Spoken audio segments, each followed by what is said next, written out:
Bienvenidos a una nueva emisión de Solas.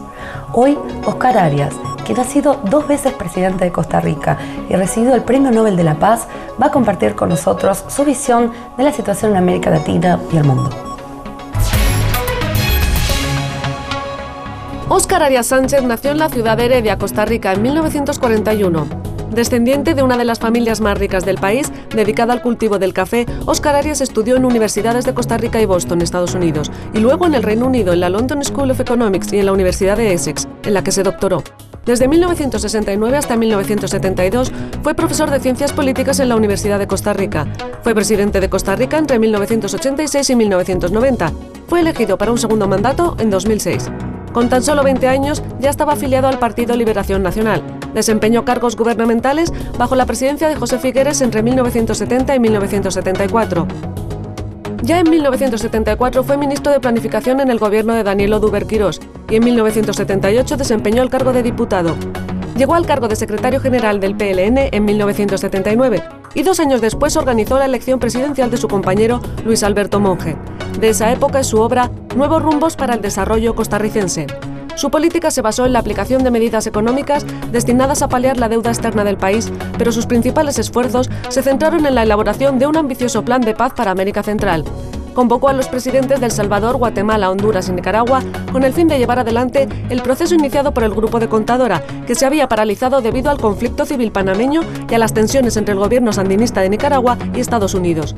Finalmente, la iniciativa se materializó en Guatemala, con la firma del denominado Plan Arias, en agosto de 1987, conocido también como el Acuerdo de Esquípulas.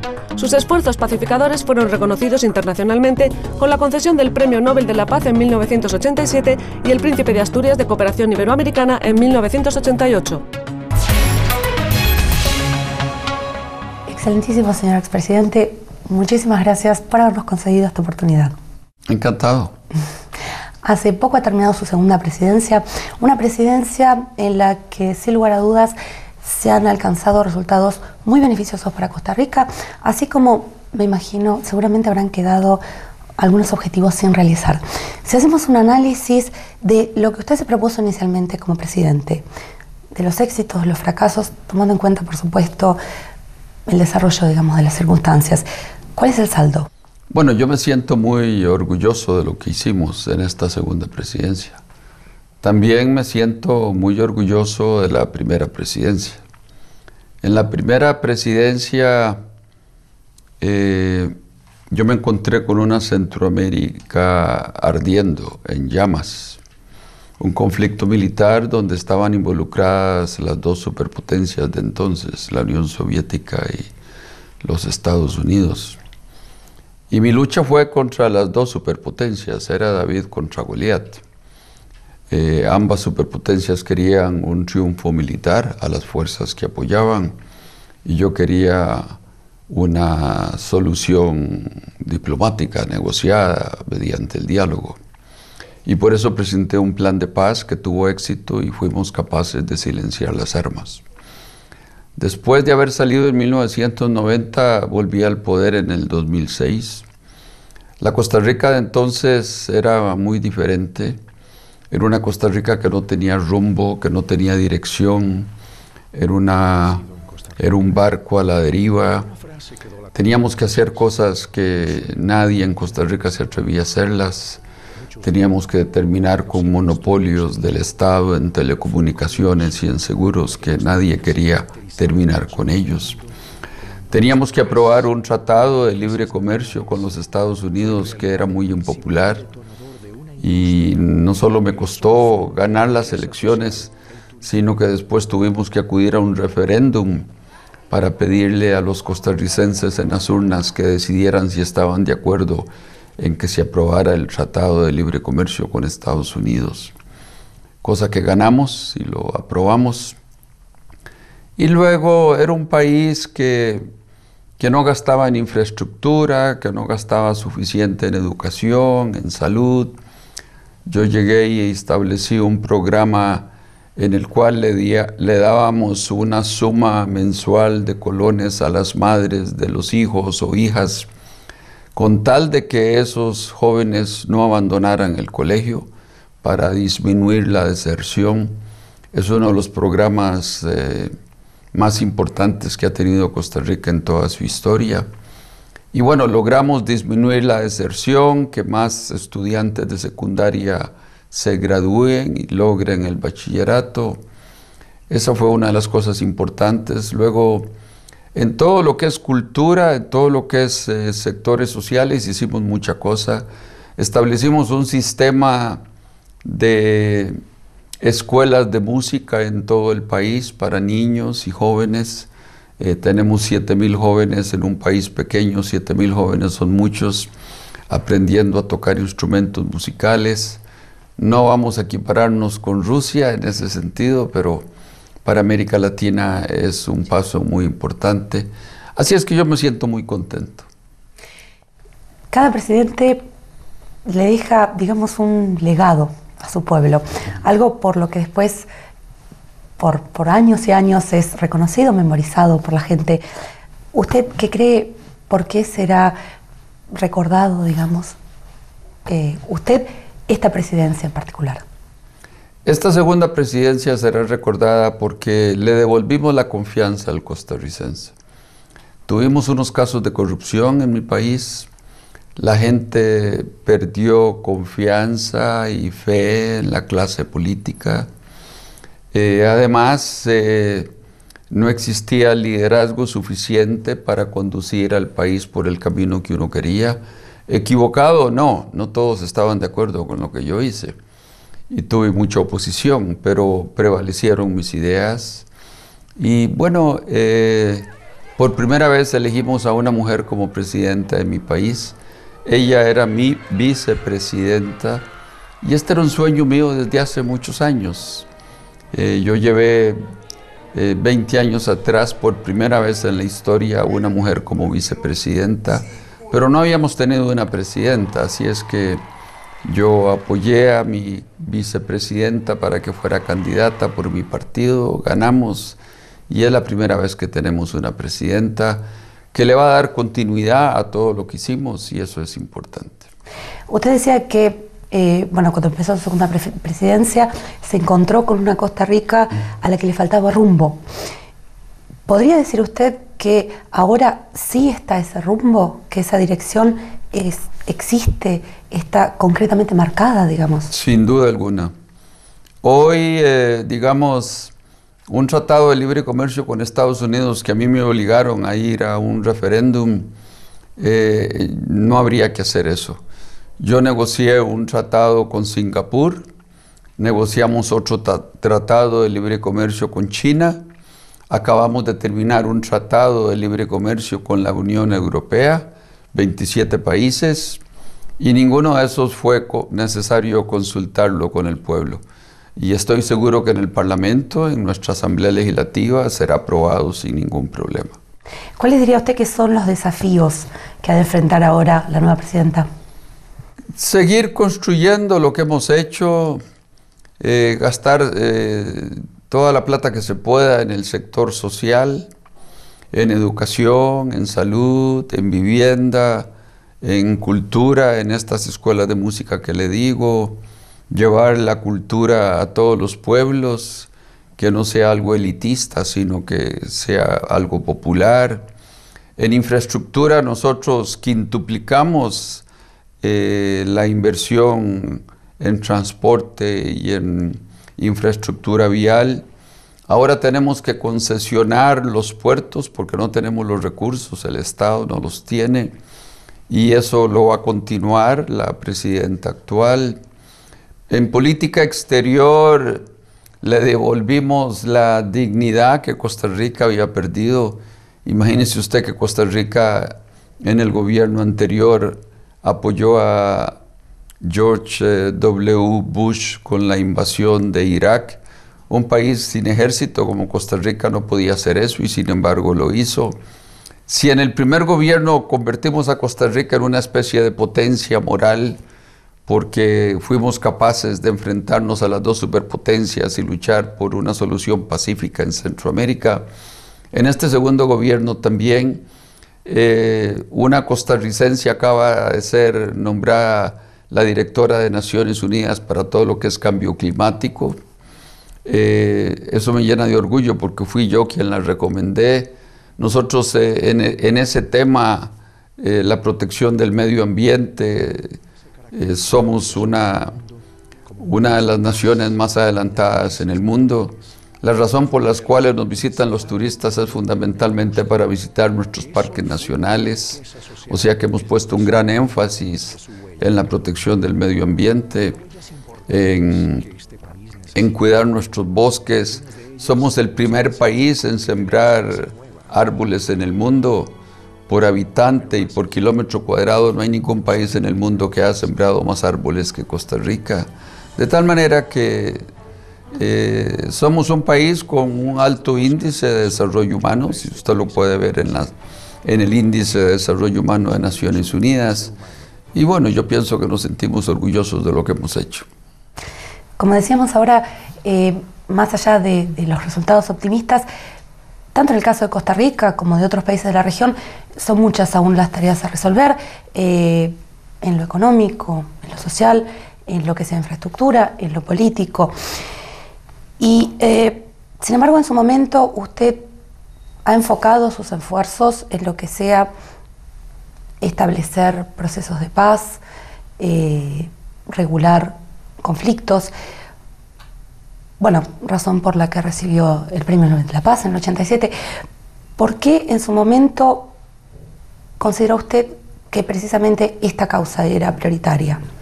Costa Rica es un país de paz, con 61 años de no tener ejército, y era mi obligación buscar una solución distinta que no fuera la solución militar. Yo me atreví a ir a pedirle a mis colegas que nos ayudaran a salvar el futuro de nuestra juventud. Teníamos que escoger entre la vida o la muerte de los centroamericanos.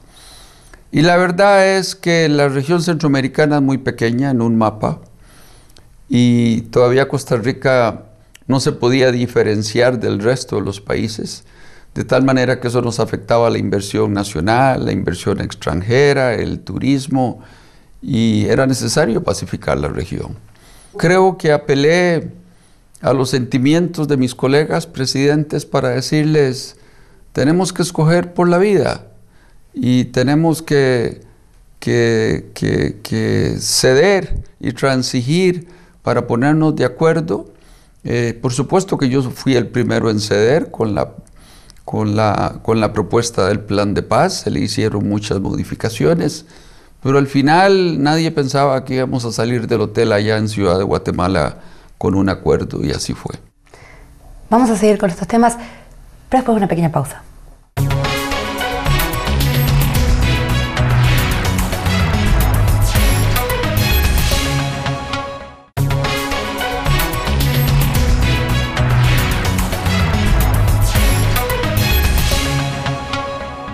Y ahora sí, estamos de vuelta en A Solas con el expresidente de Costa Rica, Óscar Arias.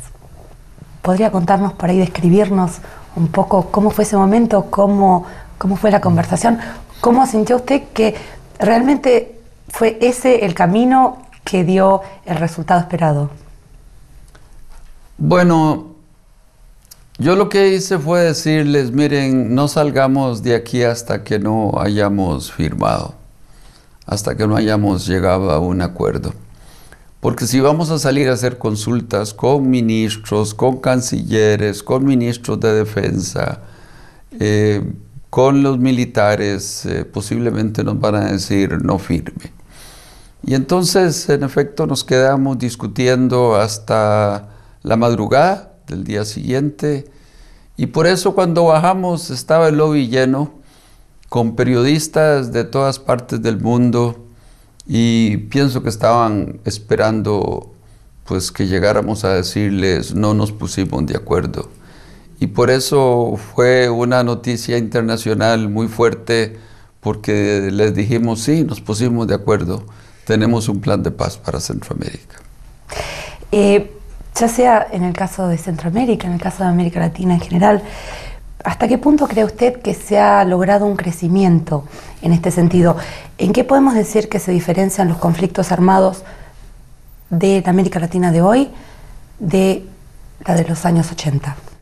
Bueno, hoy no hay conflictos armados con excepción del conflicto armado que tiene Colombia, pero es un problema interno, es un conflicto con consideraciones muy propias de los colombianos. La Guerra Fría se acabó a partir del año 89, cuando cayó el muro de Berlín.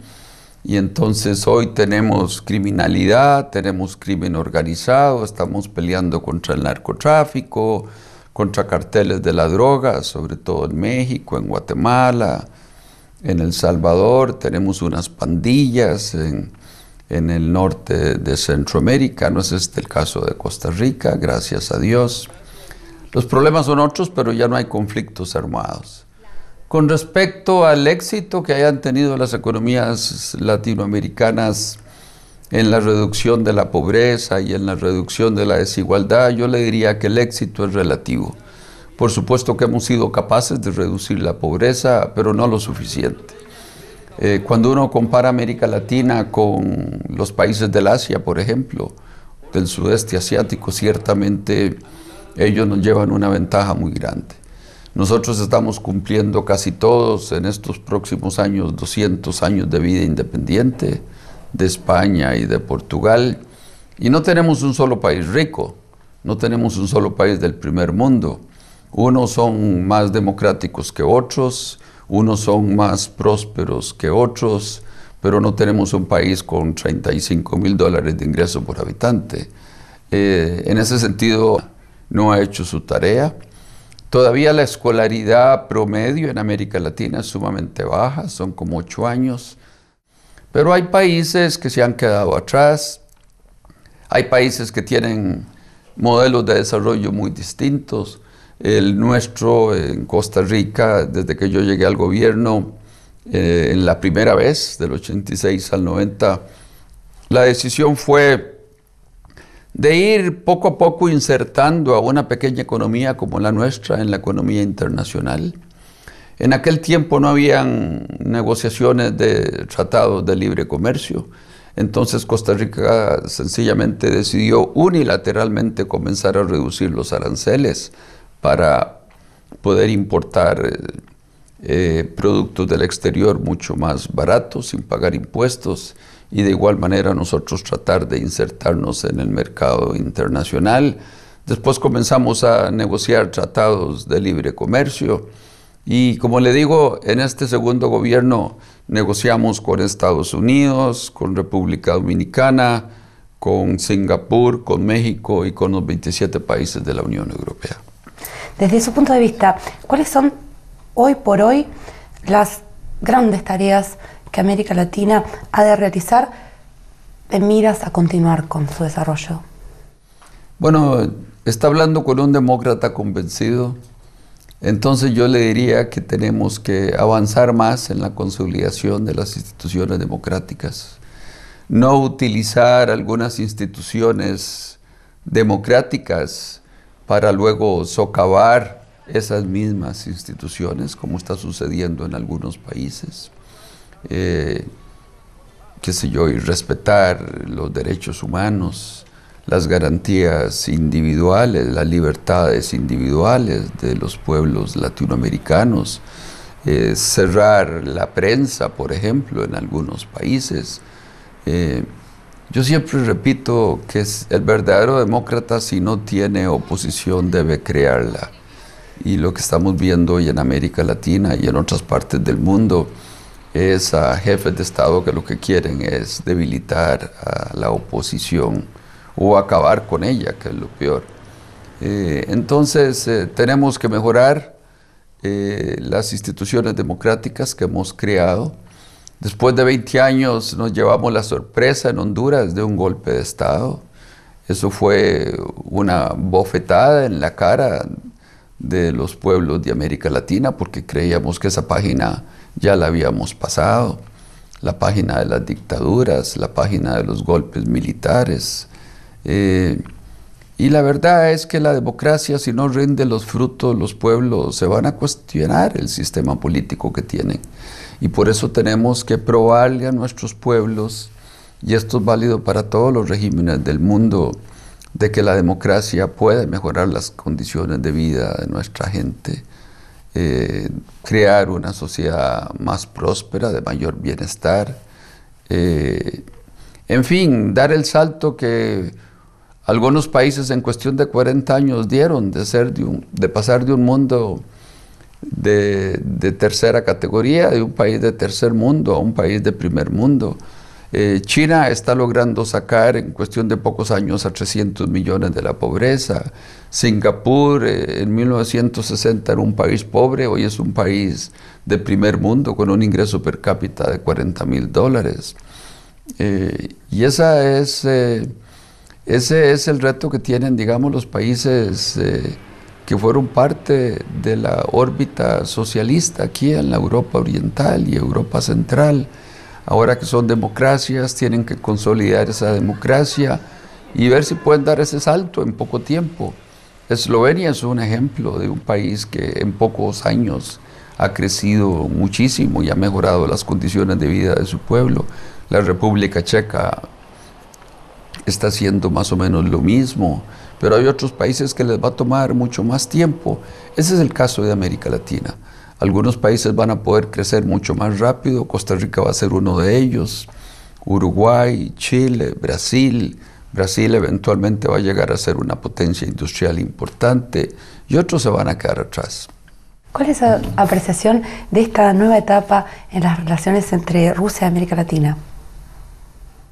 Bueno, América Latina tiene la obligación de buscar nuevos mercados y mejorar las relaciones diplomáticas y ampliarlas con países que antes no reconocía, el mundo islámico, los países que estaban bajo la órbita soviética y la misma Rusia hoy en día, que es un país pujante, que sin duda alguna va a llegar a ser una potencia en el campo económico, en el militar, ya lo ha sido desde hace mucho tiempo atrás.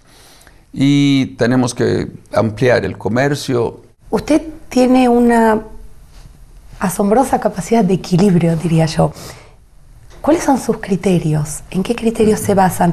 Si podríamos decirlo de esa forma, ¿en qué cree usted? Mire, yo soy socialdemócrata y yo creo que la socialdemocracia es en buena parte la mejor salida para los pueblos de hoy. Una economía de mercado regulada por el Estado, donde el Estado distribuya la riqueza que genera el sector privado, pero el welfare state, digamos, en el presupuesto que yo dejé para el 2010, la mitad de ese presupuesto va dirigido a los sectores sociales. La verdad es que América Latina sufre la vergüenza de ser la zona del mundo más desigual, pero Costa Rica no es de los países de América Latina uno de los más desiguales, por el contrario, es uno de los más igualitarios. Y en buena parte eso se debe a que tenemos ya 61 años de no tener ejército, y el no tener ejército significa que la plata que va a comprar armas y a pagar soldados se puede utilizar en construir hospitales y escuelas y universidades y carreteras y infraestructura y vivienda de interés social para los grupos más pobres de nuestra sociedad. Y por eso le digo que la mejor manera de perpetuar la pobreza en el mundo es gastando en armas y soldados. Antes de llegar, incluso antes de llegar a la presidencia, usted le ha dedicado su atención a cuestiones así de carácter global, ya sea en lo político, en lo social, incluso en lo filosófico. Después de la experiencia de haber tenido una cantidad de tiempo importante, de haber pasado una cantidad de tiempo importante en el poder, de haber podido ser testigo y actor de muchos cambios en su país, en el mundo en general, ¿ha cambiado en algo usted sus conceptos? ¿Se ha por ahí desilusionado de alguno de sus ideales o aprendido alguno nuevo? Mi desilusión con respecto al siglo XXI es que creí que con el fin de la Guerra Fría el siglo XXI iba a ser un siglo de paz. Y no lo ha sido. No lo ha sido. Comenzamos con una invasión en Irak y seguimos teniendo muchos conflictos en varias partes del mundo. Y la verdad es que lo que me dejó mi lucha por la paz en Centroamérica es la necesidad de insistir en que los problemas se deben resolver mediante el diálogo, mediante la negociación, mediante la diplomacia, y que el uso de la fuerza militar debería ser el último recurso. Pero no ese es el caso.